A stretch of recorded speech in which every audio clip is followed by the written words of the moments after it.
Salam hər kəsə. Data Science Azərbaycan kanalının ilk playlisti olan süni neyral şəbəkələr üçün riyaziyyat playlistinin ilk videosuna xoş gəlmisiniz. İlk növbədə özümü tanıdım. Mən Zərifə İlyasova, 18 yaşım var. 2024-cü ildə Dövlət İmtahan Mərkəzinin keçirdiyi ali təhsil müəssisələrinə qəbul imtahanlarından maksimum 700 bal toplayaraq ADA Universitetinin IT və Mühəndislik Fakültəsinin riyaziyyat ixtisasına qəbul olmuşam.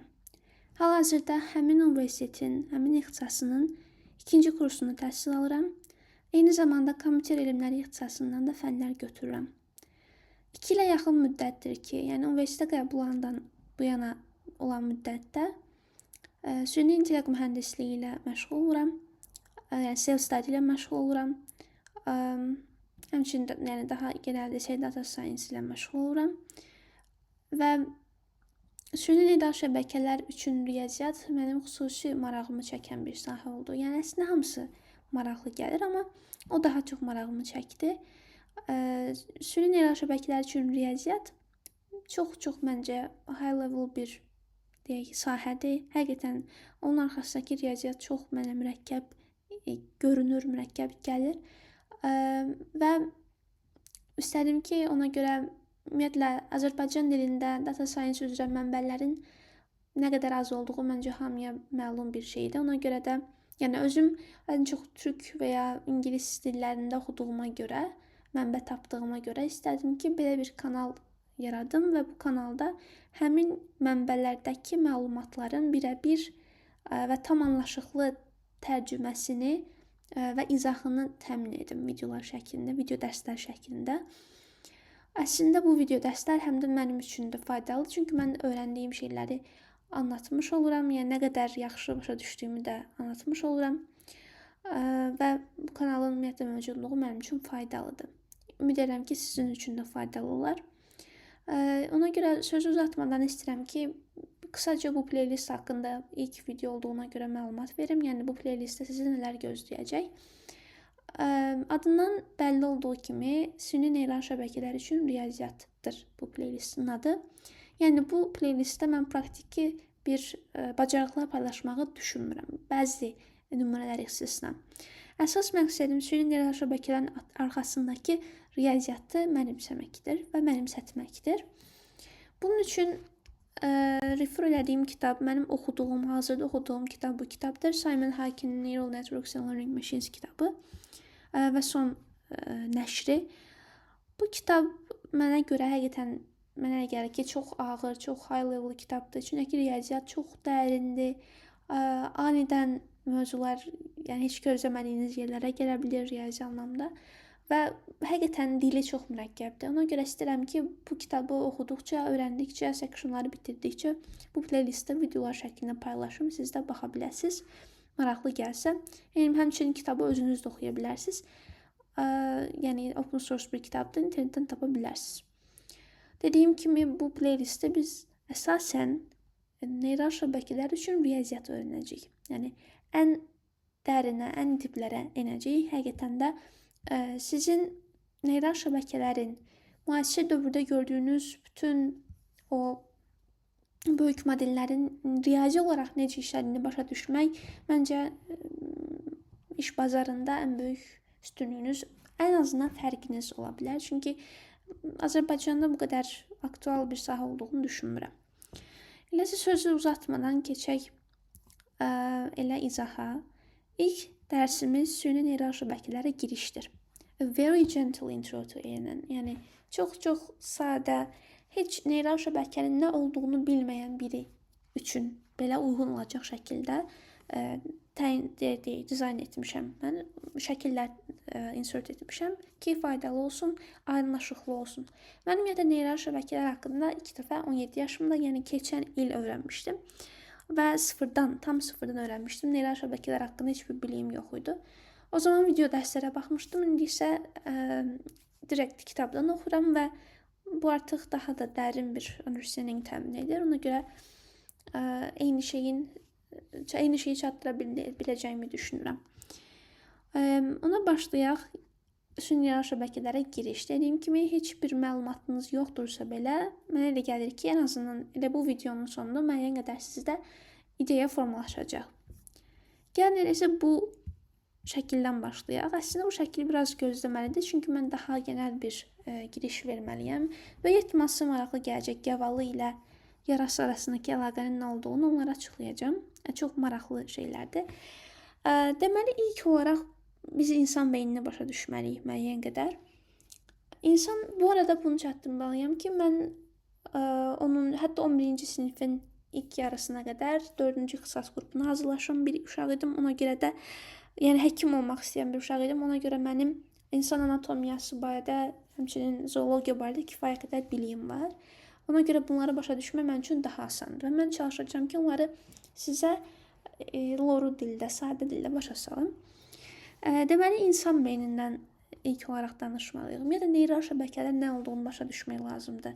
Neyral şəbəkə deyəndə əslində ağlımıza gəlməli olan şey insanın sinir sistemidir. Çünki insanın sinir sistemi çox böyük bir neyral şəbəkədir. Süni neyral şəbəkə isə onun modelləşdirilmiş formasıdır.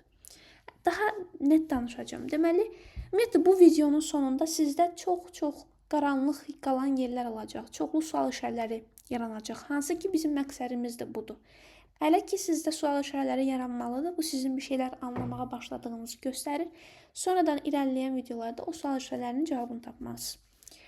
Deməli, neyral şəbəkələrin yaranma, daha doğrusu süni neyral şəbəkə deyim. Süni neyral şəbəkələrin, ANN-in, yəni Artificial Neural Network-ün yaranmasının əsas kökü, yəni əsaslandıqları obyekt insan beyni olub. İnsan beyninin işləyişi olub.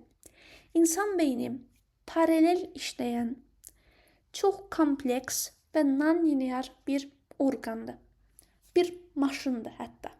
Maşın deyəndə machine, yəni kompüter nəzərdə tutulur. Başqa sözlə informasiya emalı vahidi. Vahid deməyək, vahiddə neyron nəzərdə tutulur ki, çünki informasiya emalı sistemidir. Deməli, insan beyni dedim ki, paraleldir, kompleksdir, non-lineardır. Bəs bu nə deməkdir? Non-linear olması, kompleks olması daha sadədir. Kompleks olması mürəkkəb olması anlamına gəlir. İnsan beyni trilyonlarla neyrondan ibarətdir və bu neyronlar bir-biri ilə interconnecteddir. Yəni, bir-biri ilə əlaqəlidir. Məlum olmuşdur ki, insan beynini əmələ gətirən həmin o kiçik hüceyrələr, yəqin ki, adını eşitmiş olarsınız, yəni neyronlar, kompüterlərin tərkibindəki, deyək, daxilindəki, o prosesorun daxilindəki əmələ gətirən tranzistorlardan bir dənə tranzistorun sürətindən qat-qat aşağı sürətlə işləyirlər. Yəni, bir neyron və bir tranzistoru müqayisə eləsək, tranzistor nanosaniyələrdə iş görərkən, neyron millisaniyələrdə iş görür. Yəni, biri 10⁻⁹ saniyədə, biri isə 10⁻⁶ saniyədə. Arada 1000 dəfə fərq var. Kifayət qədər böyük bir fərqdir. Deməli, belə deyək, digital rəqəmsal kompüterlərin struktur vahidi olan tranzistor, bir ədəd tranzistor, insan sinir sisteminin, beynin struktur vahidi olan neyrondan, bir ədəd neyrondan qat-qat sürətlidir. Buna baxmayaraq, ümumi insan beyni ən sürətli rəqəmsal kompüterlərdən belə daha sürətli işləyə bilir. Müəyyən taskları onlardan qat-qat sürətli yerinə yetirir. İndi ağlınıza gələcək hesablama və s. Hesablamanı təbii ki, kompüter daha sürətli yerinə yetirir, amma müəyyən taskları dedim. Hansı tasklar olduğunu birazdan açıqlayacağım.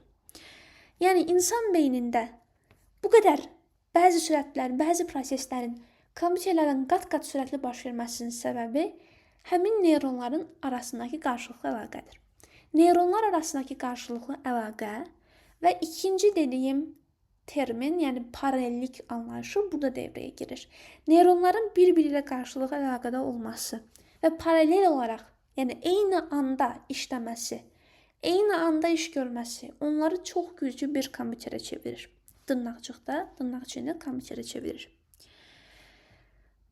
Həmçinin dedim ki, insan beyni non-lineardır, yəni qeyri-xəttidir. Bu nə deməkdir? Bu çox maraqlı bir anlayışdır. Bunu indidən bilməyimiz çox vacibdir. Sadə şəkildə belə başa salım. Qeyri-xəttilik mürəkkəblik anlayışını Amma nə baxımdan mürəkkəblik? Artıq fiziki olaraq mürəkkəblikdən söhbət gedir və düzdür, əslində ona da refer edir müəyyən qədər. Çünki fiziki olaraq həm topologiya, həm də riyazi olaraq mürəkkəb olmalıdır ki, non-linear sayılsın, non-linear ola bilsin. Amma non-linear dedikdə görə biləcəyi işin mürəkkəbliyindən söhbət gedir artıq. Yəni quruluş olaraq mürəkkəblikdən yox. Bu nə deməkdir? Bunu mən başa düşmək üçün özümə belə bir sual verdim. Linear beyin necə olardı? Linear, yəni xətti beyin çox düz düşünərdi. Robot kimi işləyərdi. Yəni ən sadə ilk çıxan chatbotlar kimi, məsələn Eliza adlı bir chatbot var idi. Onlar kimi çox sadə şəkildə işləyərdi. Bu nə deməkdir?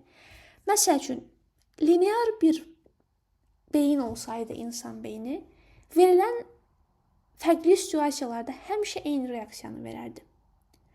Verilən taskları çox sadə olmadıkları müddətdə, yəni çox sadə deyillərsə, həll edə bilməzdi. Həmişə eyni mimiklərə sahib olardı. Reaksiyaları çox necə deyək, ani və həmişə eyni, stabil olardı. O flexibility olmazdı. Ümumiyyətlə, ətrafımızda gördüyümüz, dünyada gördüyümüz hər şey demək olar ki, qeyri-xəttidir. Bax, səsdir, görüntüdür. Ətrafımızda özü sürən, özü park edən maşınlar var. Onların işləyişi, hamısı çox mürəkkəbdir. Bunların heç biri linear bir modellə həll oluna bilməz.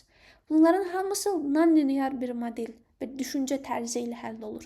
Hansı ki, insan beyni də o mürəkkəb işləri, insan beyninə aid olan mürəkkəb işləri görə bilmək üçün non-linear olmalıydı.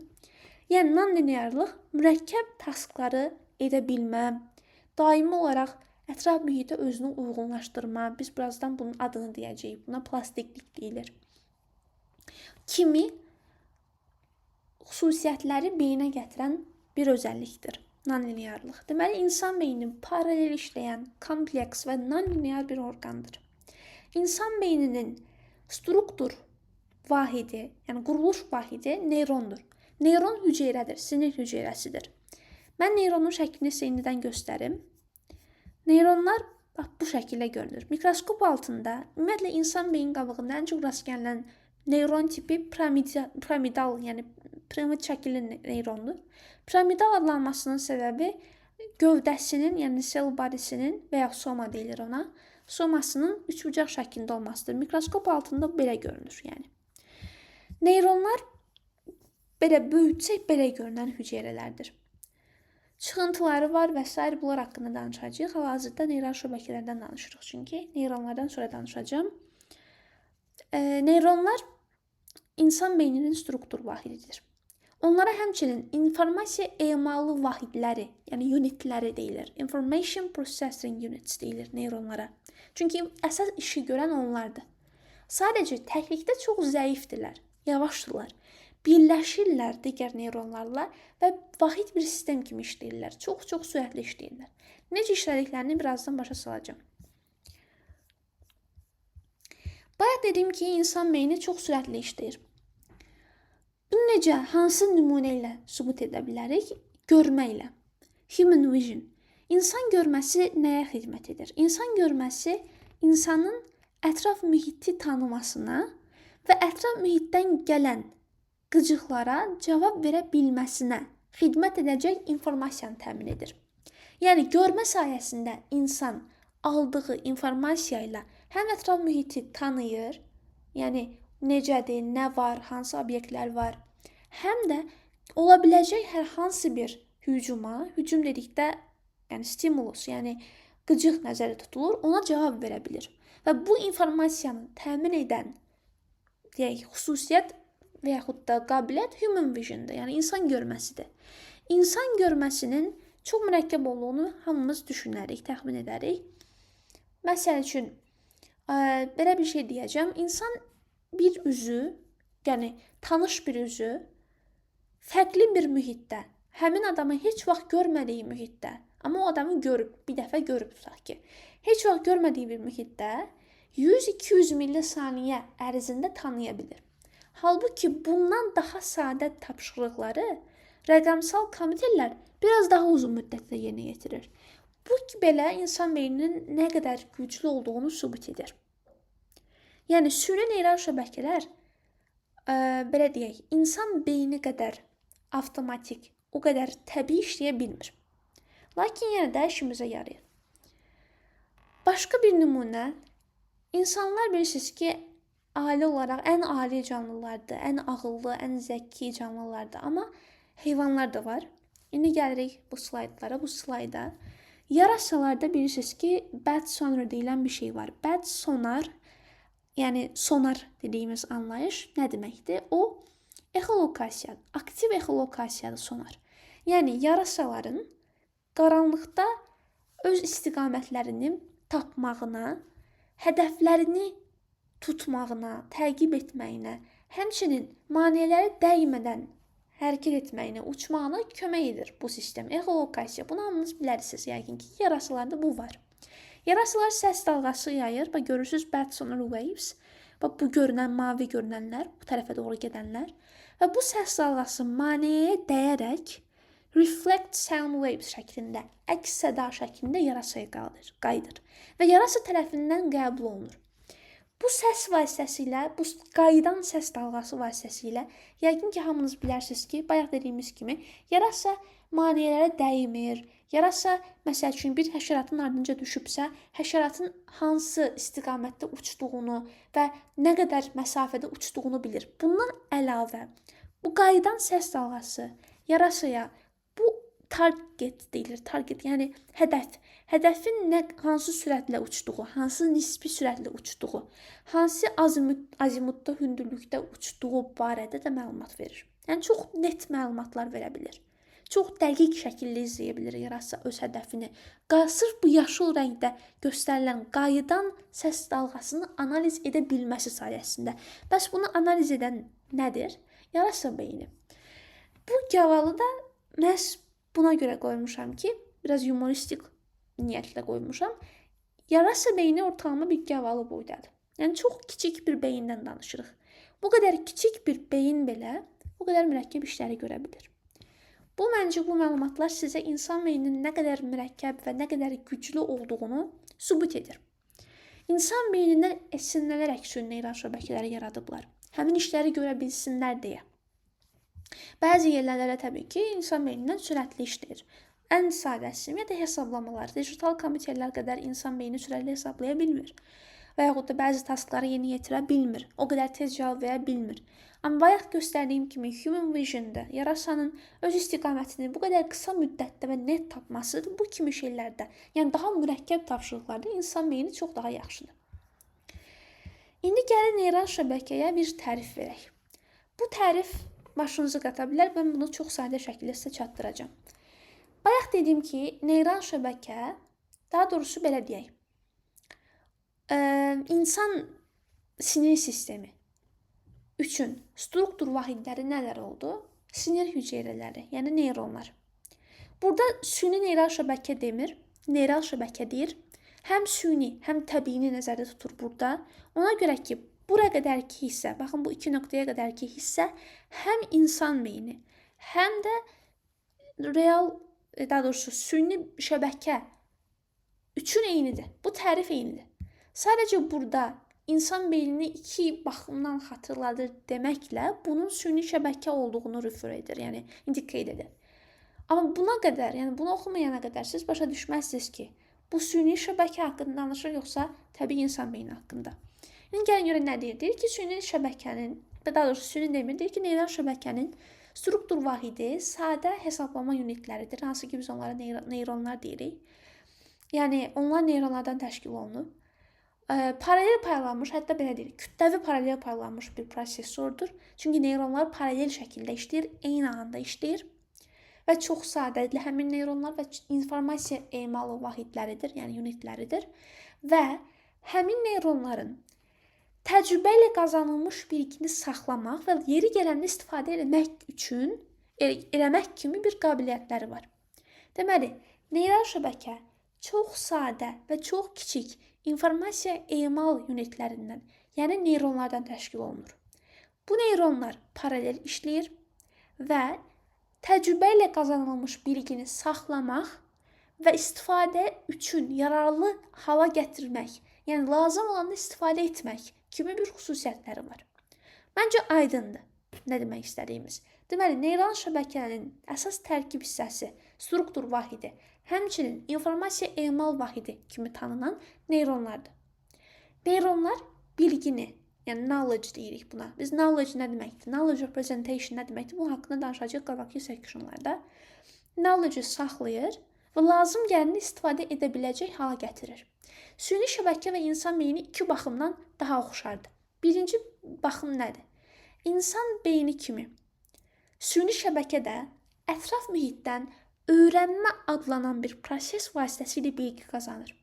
Bax, necə ki biz yaşayırıq, yaş alırıq, böyüyürük, illər keçir, yaşayırıq. Yeni insanlar, yeni mühitlər görürük, yeni şeylər oxuyuruq, yeni şeylər öyrənirik. Ətraf mühitdən öyrənirik, düzdürmü? İnsanlardan çox şey öyrənirik, gördüklərimizdən çox şey öyrənirik.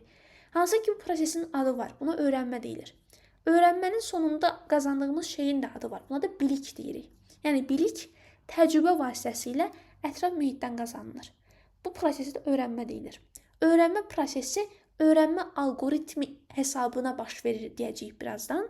Süni neyral şəbəkələr üçün. Amma bura qədər bunu başa düşün ki, süni şəbəkələr də insan beyni kimi ətraf mühitdən öyrənərək bilik qazanır. İkinci oxşar xüsusiyyət də budur ki, həmin o qazanılan biliyi insan beynindəki neyronlar kimi sinaptik ağırlıqlar deyilən komponentlər də saxlayır. Sinaptik ağırlıqların nə olduğunu roughly göstərim sizə. İnsan beynindəki həmin neyronlar arasında belə əlaqələr var. Bunlara sinapslar deyilir. Sinapslar neyronların bir-biri ilə əlaqələndiyi, başqa sözlə belə deyə bilərik, informasiyanı mübadilə elədikləri, informasiya burada elektrik siqnalıdır bu arada, danışacağım bu haqda, elektrik siqnalını mübadilə elədiyi hissələrdir. Və yaxud da burada görə bilərsiniz sinapsları. Bax, sinaps budur. Sinapslar neyronların bir-biri ilə əlaqə yaratmasına kömək edir. Məsələn, bu sinapslarda burada çəkilməmiş olan başqa bir neyronla bu neyronu əlaqələndirir. Və ya bunların hamısının ucunda sinapslar var, o da başqa neyronlarla əlaqələnir. Neyronlar buna görə interconnected sayılır. Yəni, bir-biri ilə sıx əlaqəli sayılır. Yəni, həmin neyronlar da, yəni süni şəbəkəni təşkil edən neyronlar da insan beynindəki neyronlar kimi bilgini ətraf mühitdən qazanır və sinaptik ağırlıqlar adı verilən bağlantılarda store edir, yəni saxlayır. Başa düşdünüz? Deməli, neyral şəbəkə, süni neyral şəbəkə insan orqanizmindəki şəbəkə kimi, sinir şəbəkəsi kimi neyronlardan ibarətdir. Neyronlar çox sadə, informasiya emal edən vahidlərdir, unitlərdir. Onlar paralel şəkildə işləyirlər və onların təbii olaraq ətraf mühitdən qazanılan informasiyanı saxlamaq və istifadəyə yararlı hala gətirmək kimi xüsusiyyətləri var. Neyral şəbəkəni təşkil edən, ümumiyyətlə neyral şəbəkə, süni neyral şəbəkə insan beyni iki baxımdan oxşadır. Birincisi, insan beyni kimi. Bu da, bunu təşkil edən neyronlar da və yaxud da ətraf mühitdən bilgini alır. Və bu bilgini aldığı prosesə learning, yəni öyrənmə deyilir. İkincisi də qazanılan bilgi insan beynindəki təbii neyronlar kimi süni şəbəkəni təşkil edən neyronlarda da neyronlar arası əlaqələrdə, yəni sinapslarda və ya sinaptik ağırlıqlarda saxlanılır. Oldu mu? Deməli, insanın sinir sisteminin də struktur vahidi neyronlardır, yəni sinir hüceyrələridir. Süni şəbəkəni meydana gətirən struktur vahidləri də neyronlardır. Lakin onlar deyilir artificial neyronlar, yəni süni neyronlar. Hər ikisi öyrənərək, ətrafdan öyrənərək bilgi qazanır. Hər ikisi bilgini sinaptik ağırlıqlarda saxlayır. Bu qədər bəsit. Yəni əzbərləməyə çalışmayın, sadəcə başa düşməyə çalışın. İndi gəlin biraz insan orqanizmində bu belə deyək, siqnal ötürülmə prosesi necə baş verir, bundan danışaq. İlk növbədə xaricdən stimulus, yəni qıcıq qəbul olunur. Qıcığı qəbul etmək bütün çox fərqli orqanların işidir. Məsəl üçün, insan gözünü qoymuşam nümunə kimi. Torlu qişada görmə reseptorları var. 2 cür. Görmə reseptorları, bax, işığı qəbul edir. Bax, görürsünüz, işıq deməli bu nümunədə stimulusdur. Yəni qıcıqdır. qıcığı qəbul edənlər reseptorlardır. Məsəl üçün, göz nümunəsində fotoreseptorlar deyilən görmə reseptorlarıdır. Deməli, qıcığı reseptorlar qəbul edir. Reseptorlar qıcığı elektrik siqnalına çevirir. Çünki məsəl üçün, işıq necə getsin beyinə? İşıq kimi gedə bilməz axı. Siqnallar vasitəsilə getmir. Elektrik siqnallarına çevrilmiş formada getməlidir. Yəni, həmin o neyronlar arasındakı əlaqə işıq şəklində baş verə bilməz. Və yaxud da başqa nümunə verim. Məsəl üçün, qulaq. Qulaqda eşitmə reseptorları var. Xaricdən gələn səs dalğasını qəbul edib elektrik siqnalına çevirib beyinə göndərirlər. Və yaxud da dəri. Dəridə, dərimizin hər yerində reseptorlar var. Termal reseptorlar, istiliyə həssas məsəl üçün. Qaynar su gəldi, qaynar suyu hiss elədi. Və bu istiliyi elektrik siqnalına qəbul edən və elektrik siqnalına çevirən komponentin adı reseptordur. Reseptorun nə olduğunu bildiniz. Deməli, xarici qıcığı başqa sözlə stimulusu qəbul edən hissədir. Sonra onu elektrik siqnalına çevirir və neural net bu nümunədə süni şəbəkədir, sinir sistemidir. Daha dəqiq, daha net desək beyindir. Yaxşımı? Beyinə göndərir.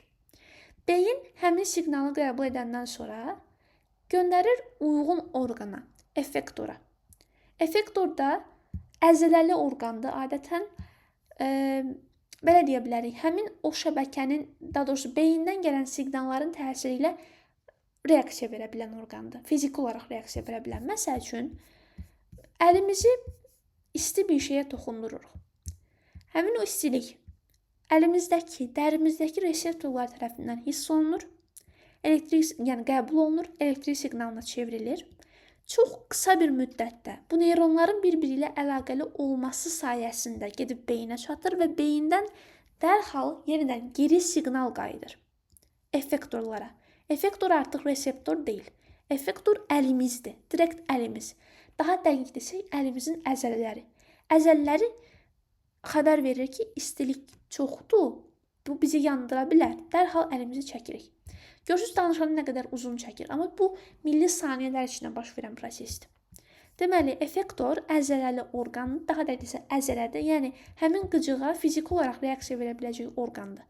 Beyin reseptorlardan gələn qıcığı dərhal həmin o orqana ötürür. Yəni, biz əlimizi isti şeyə toxunduranda dərhal çəkirik, amma bu dərhal dediyimiz proses o qədər də, necə deyəm, yəni əlimizin əzələsi həmin qıcığı hiss eləmir. Halbuki biz əzələmiz sayəsində əlimizi çəkirik. Əvvəlcə reseptor hiss edir. Sonra beyinə məlumat göndərir elektrik siqnalı şəklində.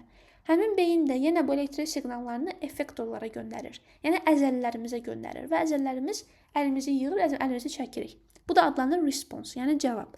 Və cavab veriləndən sonra geri təzədən reseptorlara məlumat göndərilir. Cavab veriləndən sonra feedback deyə bilərik biz buna. Beyinə təzədən məlumat göndərilir ki, biz əlimizi çəkdik. Həqiqətən, yəni bu proses uğurla nəticələndi və neural şəbəkədə təzədən reseptorlara məlumat verir ki, yəni okey, vəziyyət bitdi. Yəni problem aradan qalxdı. Bundan əmin olmaq üçün beyin təzədən reseptora məlumat verir. Bu qədər dərinliyi bilməyimizə ehtiyac yoxdur. Sadəcə insan orqanizmində ən sadə bir nümunənin necə işlədiyini başa düşməlisiniz. Ki, yəni əlimizi qaynar bir şeyə vururuq. Reseptorlarımız qıcığı hiss edir, qəbul edir, elektrik siqnalına çevirir. Siqnal çox-çox qısa müddətdə beyinə gedir. Beyin və yaxud da onurğa beyni artıq hansı orqan olmasından asılıdır. Dərhal beyin əks siqnalı göndərir effektora, yəni əlaqəli orqana, əzələyə və o orqan ona reaksiya verir. Bu da olur response və yenidən təzədən beyinə feedback vasitəsilə işin uğurla tamamlandığına dair siqnal gedir. Bu qədər. İndi bunları başa düşdünüzsə, insan beyninin necə işlədiyini, ümumiyyətlə belə deyək, insan beyni deməyək, siqnalların necə ötürüldüyünü başa düşdünüzsə, gəlin bir neyronun quruluşuna baxaq, çünki bu bizə vacibdir. Neyronun fiziki olaraq quruluşu mikroskop altında dediyim kimi roughly, yəni kobud desə belə görünür. Daha çox bu hissəsi görünür, təbii ki. Neyron hansı hissələrdən ibarətdir? Neyron, qısaca desək, dendritlərdən, yəni qısa çıxıntılardan, bir ədəd uzun çıxıntıdan, yəni aksondan və akson bir ədəddir, amma dendritlər çoxdur. Görürsünüz, belə şaxələr. Dendron ümumiyyətlə ağac deməkdir. Yəni budaqlanan bir şeydir. Görürsünüz, dendritlərin sayı çoxdur. Bu çıxıntıların hamısı birər dendritdir. Amma akson bir ədəddir. Bir ədəd çıxıntıdır. Ümumiyyətlə, sinir hüceyrəsinin uzun çıxıntısına akson deyilir. Qısa şaxəli çıxıntılarına isə dendritlər deyilir. Və uclarda isə sinaptik bağlantılar var. Sinaptik terminal deyilir. Yəni artıq bitirici nöqtədir. Sinaptik terminallar həm aksonun ucunda olur, çoxlu sayda, həm də dendritlərin ucunda olur. Ortada nə olur? Cell body, yəni mərkəz, nüvəyə malik, baxın ortasında nüvəsi var. Bu dairəvi nüvədir. Nüvəyə malik əsas, belə deyək, bədən, sinir hüceyrəsinin gövdəsi, belə başa düşə bilərsiniz. İndi gəlin, baxaq görə bu proses necə işləyir. Burada da başqa bir şəkil qoymuşam. Dendritlər bu qısa çıxıntılardır. Oradakı nüvədir. Yəni bu yumru şey, daha yumru görünən, bu açıq rəngdə görünən cell body'dir, əsas gövdə. Akson uzun çıxıntıdır. Uzun çıxıntının sonlarında və dendritlərin başlanğıcında sinapslar var. Sinaptik bağlantılar və yaxud da dendritlərin ucundakı sinaptik bağlantılar inputları qəbul edir. Aksonun ucundakı sinaptik bağlantılar isə outputu göndərir digər neyrona. Bu riyazi modeldir. Bu neyron modelidir. Bunu növbəti dərsdə çox-çox ətraflı danışacağam. Amma siz bu şəkli başa düşəsiz deyə qoymuşam. Fikir verin nə qədər bənzəyir bu şəkil bu şəklə. Bir ədəd uzun çıxıntı, hansı ki təbii neyronda aksona uyğun gəlir. Hansı ki o outputu çıxarır, görürsünüz. Çoxlu sayda qısa çıxıntılar, hansı ki əsas neyronda dendritlərə uyğun gəlir. Onların ucundakı inputlar, hansı ki əsas neyronda dendritlərin ucundakı qəbuledici sinapslara uyğun gəlir.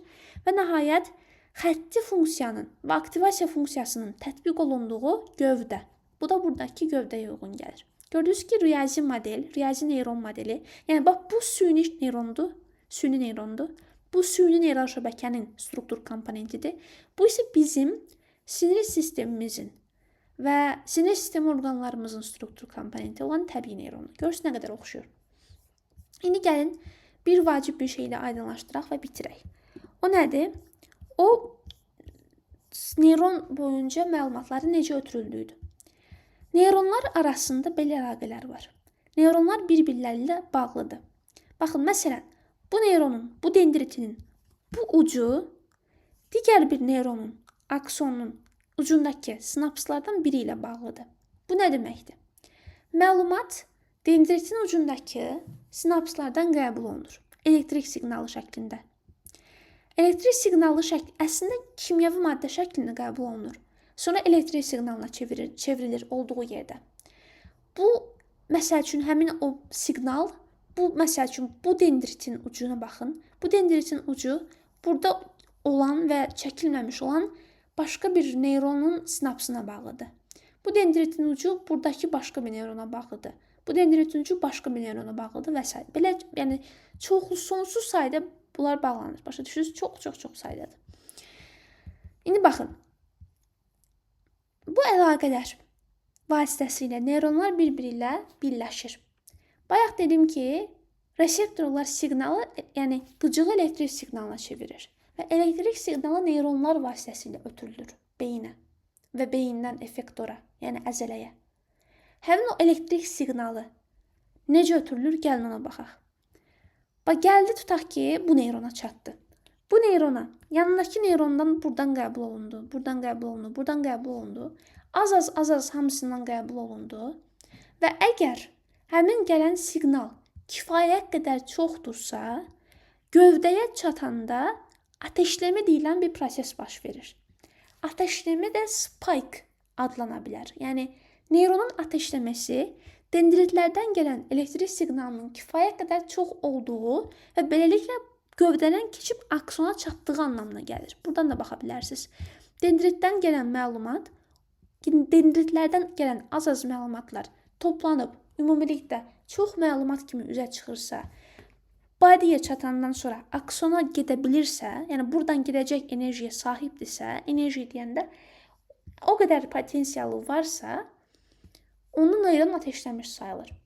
Neyronun ateşləməsi sayəsində gələn siqnal çatır buradan aksonun ucundakı sinaptik bağlantılara. Bu bağlantılara çatana qədər elektrik siqnalı şəklində gəlir. Tam burada bəzi kimyəvi maddələr ifraz olunur. Və bu maddələr həmin siqnalları bu aradakı boşluqdan digər neyronun dendritinin ucundakı sinapsına ötürür. Başa düşdünüz nə baş verir? Deməli, neyronlar bir-birləri ilə direkt əlaqəli deyillər. Aralarında boşluq var. Və boşluq budur. Həmçinin budur. Bu boşluq ona görə var ki, burada elektrik siqnalı keçə bilmir. Elektrik siqnalının gücünü ayarlamaq lazım olsun deyə var. Ola bilsin ki, bu sinapsdan elektrik siqnalı keçəndə zəifləyib keçməlidir. Ola bilsin daha da güclənib keçməlidir. Ola bilsin dəyişmədən keçməlidir. Əgər bunlar bir-birinə bağlı olsaydı, yəni connected olsaydı, direkt bir-birinə fiziki olaraq bağlı olsaydı, o siqnalın gücünü tənzimləmək olmazdı. Burada necə gəlirsə, direkt buradan elə çıxardı. Yəni, bu neyronun outputu olaraq necə çıxıbsa, bu neyronun dendriti tərəfindən elə qəbul olunardı input kimi. Amma bu aradakı boşluq sayəsində bura qədər siqnal kimi gəlir və bu qabaqki neyronun aksonunun ucudur. Buradır, məsəl üçün, buradır. Output kimi gələn siqnaldır. Burada ifraz olunan kimyəvi maddələr sayəsində bu boşluqdan keçir. Bu zaman onun gücü artır və ya azalır. Əgər kifayət qədər varsa, bayaq dediyim o ateşləmə baş verir. Yəni, siqnal hərəkət edə bilər. Bu qədər mürəkkəb bir şey kimi başa düşməyin. Yəni, ateşləmə dediyim odur ki, siqnal neyronun boyunca, yəni növbəti neyron boyunca hərəkət etməyə davam edir, itmir. Bu deməkdir ateşləmə. Kifayət qədər çoxdursa, təbii ki, davam edəcək. Bu neyronun dendriti tərəfindən qəbul olunur. Və nəhayət, input kimi bu neyron boyunca hərəkət eləməyə ya davam edir, ya etmir. Bayaq dediyim, ateşləmə varsa, yəni kifayət qədər gücüdürsə, digər dendritlərdən gələn məlumatlarla birlikdə kifayət qədər gücüdürsə, bu siqnal ateşləmə sayılır, deyilsə ateşləmə sayılmır. Bu siqnal, tutaq ki, ateşlədi. Deməli, buradan gələn, sinapslardan gələn həmin o məlumatlar bu neyronun dendriti tərəfindən qəbul olunduğu an yenidən elektrik siqnalına çevrilir. Çünki elektrik siqnalı şəklində neyron boyunca hərəkət edə bilər. Və bu dendritlərin hamısından biraz siqnal gəlir. Kifayət qədər çoxdursa neyron ateşlənmiş sayılır. Aksona həmin məlumat gəlir və aksonun uclarındakı sinaptik ağırlıqlara çatanda yenə eyni şey baş verir. Yenə o an kimyəvi maddələr ifraz olunur. Neyron, həmin siqnal, elektrik siqnalı kimyəvi maddələr hesabına bu boşluqdan digər neyronun dendriti tərəfindən qəbul olunur. Orada təzədən elektrik siqnalına çevrilir və oradan yenidən neyron boyunca hərəkət edir, əgər neyron ateşləmiş sayılsa. Zəif olsa, yəni buradakı kimyəvi maddələr o siqnalın gücünü zəiflətsə, o siqnal itir. Bəs bu, belə bir şey var, düzün, bu bir reallıqdır ki, insan orqanizmi belə işləyir. İnsan orqanizmində bu, tutaq ki, əlimiz istiyə dəydi, əlimizi dərhal çəkdik, amma əslində reseptorlar qəbul edir həmin o istilik qıcığını, ona elektrik siqnalına çevrilir. Və bu bir ədəd neyron, bu bir ədəd neyrondur. Yəni, bu uzun bir sinir yolu deyil. Bunu bir ədəd neyron kimi göstəriblər. Buradakı neyronun aksonun ucundakı məlumatlar digər neyronun dendriti tərəfindən qəbul olunur. Əslində şəkli biraz tərsinə qoyublar, buradan gələn şəkil kimi qoyublar. Dendritin ucundakı məlumatlar, digər neyronun, aksonun ucundakı məlumatlar, digər neyronun dendriti tərəfindən input kimi qəbul olunur. Yəni, buradan düşünün, elə bilin ki, şəkli buradan gələn kimi çəkiblər. Bu neyron tərəfindən, buradakı, yəni bundan bir əvvəlki neyronundakı məlumatlar, təbii ki, bir ədəd qoşulmur da, yəni bundan bir əvvəldə, bir solda, bir sağda, hər yerində neyron var. Bunlar mikroskopik hüceyrələrdir. Yəni, biraz elə düşünməyə çalışın. Böyük fotoğrafı görməyə çalışın ki, bunların hər yeri hüceyrədir. Hərəsindən biraz input alır. Əgər kifayət qədər input olsa, siqnal kifayət qədər güclü olsa, buradan keçir, aksondan keçir, gəlir uca çatır. Uca kimyəvi maddələr təsir edir, siqnalın gücünü artırır, azaldır və ya dəyişmir. Növbəti neyronun dendriti tərəfindən qəbul olunur. Və qəbul olunduğu an yenidən siqnala çevrilməlidir. Elektrik siqnalına çevrilməlidir ki, neyron boyunca hərəkət edə bilsin. Və bu, yəni bu dediyim bu proses var. Dendrit tərəfindən qəbul olundu, gövdədən keçdi, aksondan keçdi, təzədən kimyəvi maddələr ifraz olundu, siqnalı təzədən qəbul olundu, çevrildi. Bu proses, bu dediyim proses saniyədə milyonlarla dəfə baş verir insan orqanizmində.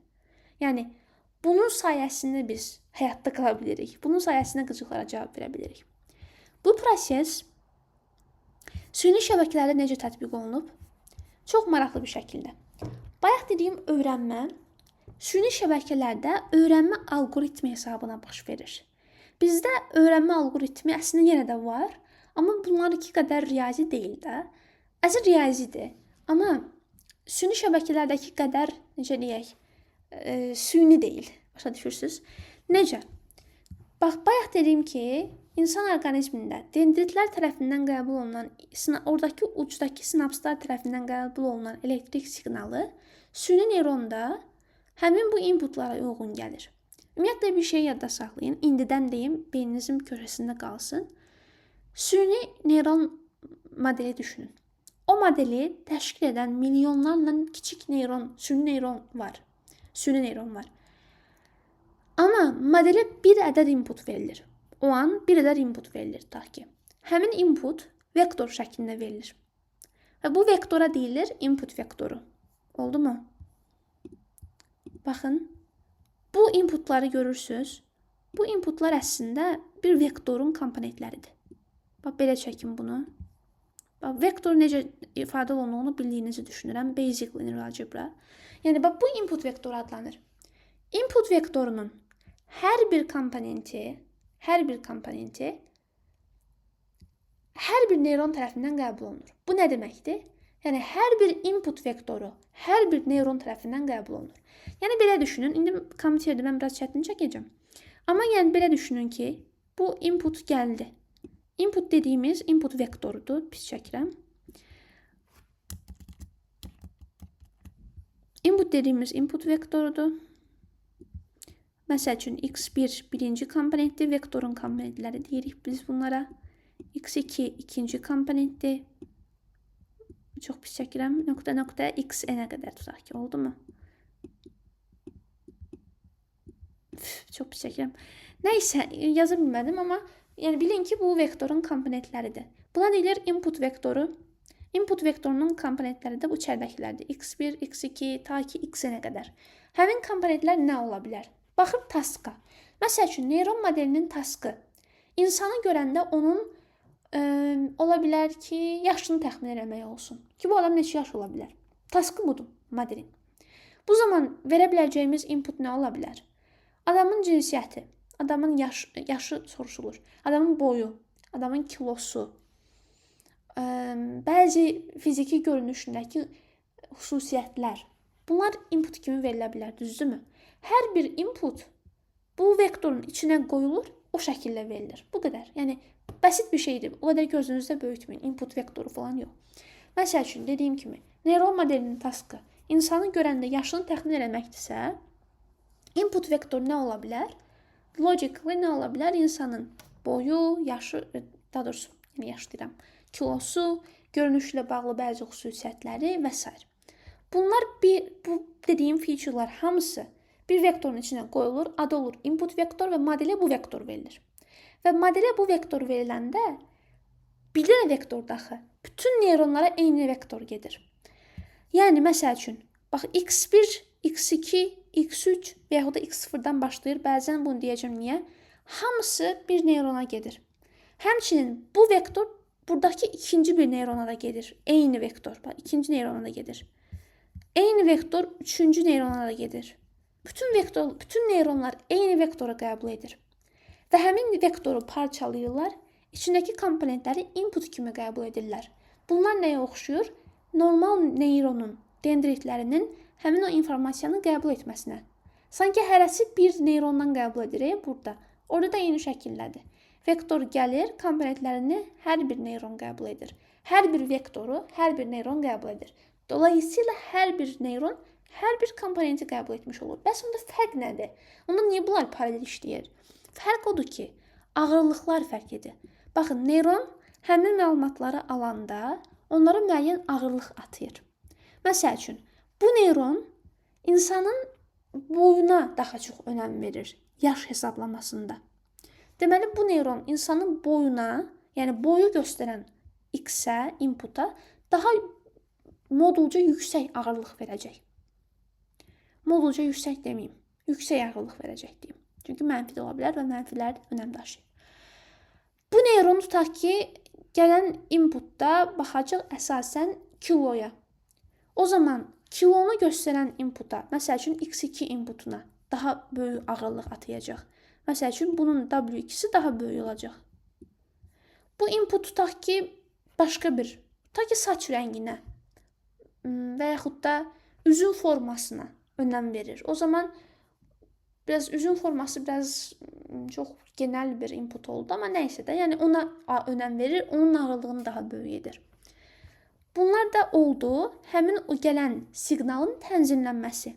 Bayaq dedim ki, neyron şəbəkəsində o boşluq sayəsində, boşluqda ifraz olunan kimyo maddələr sayəsində gələn siqnal tənzimlənir. Burada da eyni şəkildə siqnal gəlir, amma bu neyrona bu siqnal daha çox lazımdır, bunlar daha az lazımdır. Bunların ağırlıqlarını, W-larını az eləyir ki, bunların siqnalı, bunların təsir gücü sanki qərar vermədəki təsir gücləri azalsın.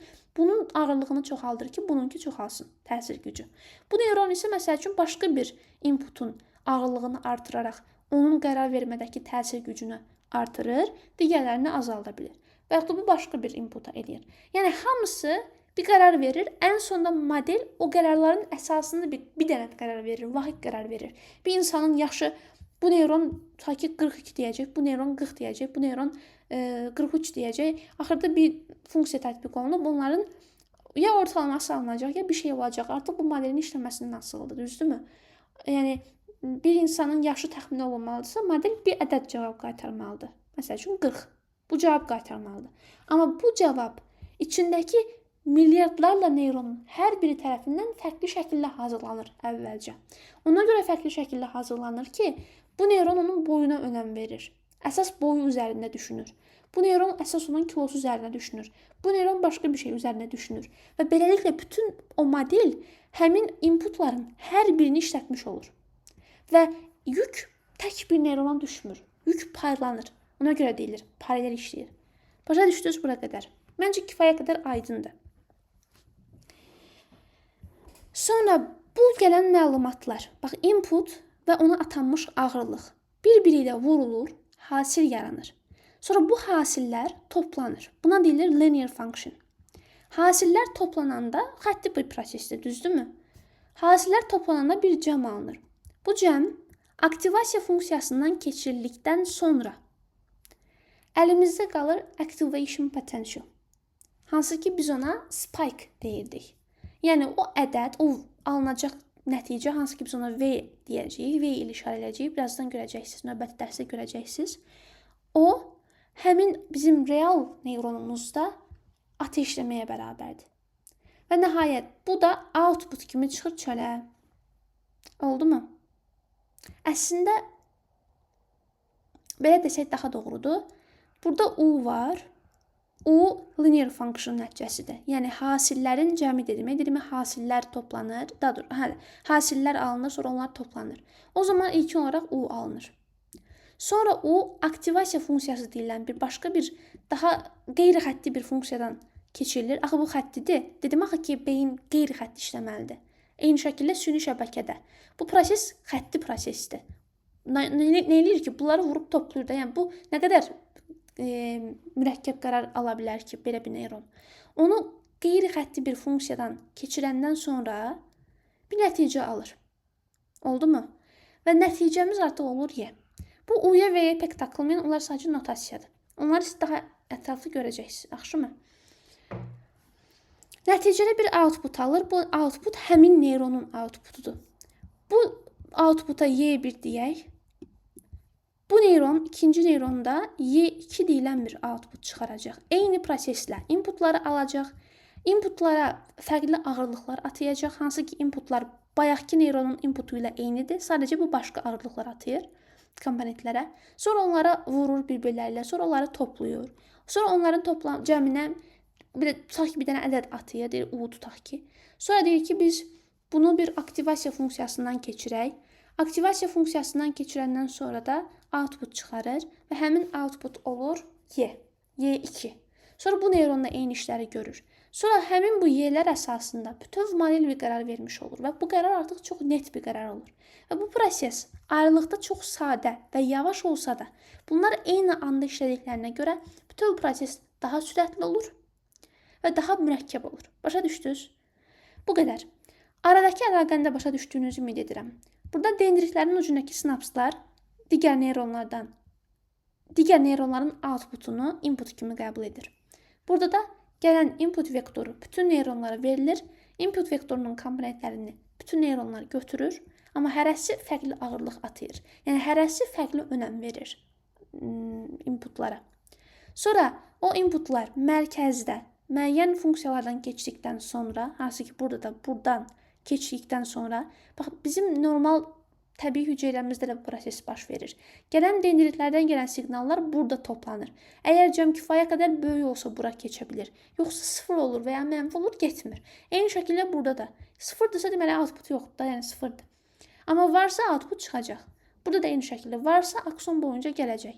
Sonra gələcək sinapsların ucuna digər neyron bunları qəbul edəcək. Digər neyronlar qəbul edəcək. Burada da eyni şəkildə output çıxacaq. İndi biz öyrənəcəyik ki,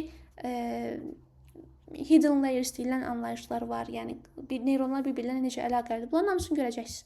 Özü riyazi olaraq görəcəyik.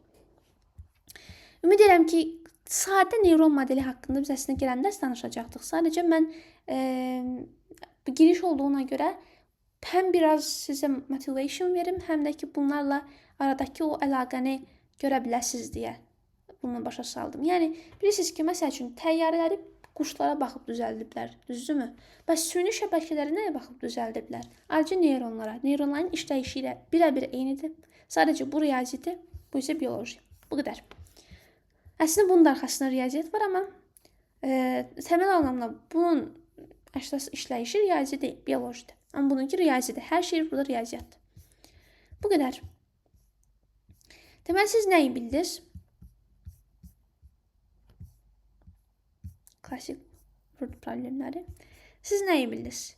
Süni neyron şəbəkələri giriş babında insan beyninin, hətta yarasa beyninin belə bəzi mürəkkəb taskları rəqəmsal kompüterlərdən daha sürətli yerinə yetirə bildiyini, yəni nə qədər kompleks, nə qədər paralel işləyən və nə qədər mürəkkəb, non-linear orqanlar olduğunu, neyron şəbəkənin tərifini, neyron şəbəkənin əslində kütləvi paralel paylanmış bir prosesor olduğunu, struktur vahidlərinin neyronlar olduğunu, neyron adlanan informasiya emalı vahidləri olduğunu və bu neyronların bilgini ətrafdan yığıb saxlaya bildiyini öyrəndiniz. Bilgini ətrafdan yığır, öyrənmə vasitəsilə və saxlayır. Bu lazım gələn istifadə verir. Və həmin bilgini harda saxlayır? Sinaptik ağırlıqlarda saxlayır. İnsan beynində, ümumiyyətlə insan orqanizmində qıcıq necə qəbul olunur və qıcığa necə reaksiya verilir, bunu gördünüz. Nümunə orqanları gördünüz. Sinapsların nə olduğunu gördünüz. O bayaq dediyimiz sinapslar bunlardır. Bu arada sinapslar bunlardır, düzdürmü? Aralarında boşluq olan neyronları bir-birlə birləşdirən hissələr. Dendritlərin və aksonun ucunda. Həmçinin neyron modelində də bu ağırlıqlara sinaptik ağırlıqlar deyilir. Həmin o demək ki, sinapslar siqnalı tənzimləmək üçün varlar.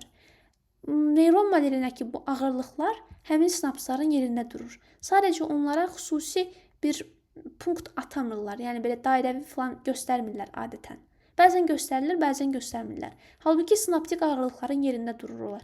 Sinaptik ağırlıqlar kimi, yəni sinapslar kimi, yumrular kimi neyron modelindəki W-larda həmin siqnalların, həmin yəni inputların, məsəl üçün bunların gücünü tənzimləyir, artırır və ya azaldır, amma riyazi olaraq.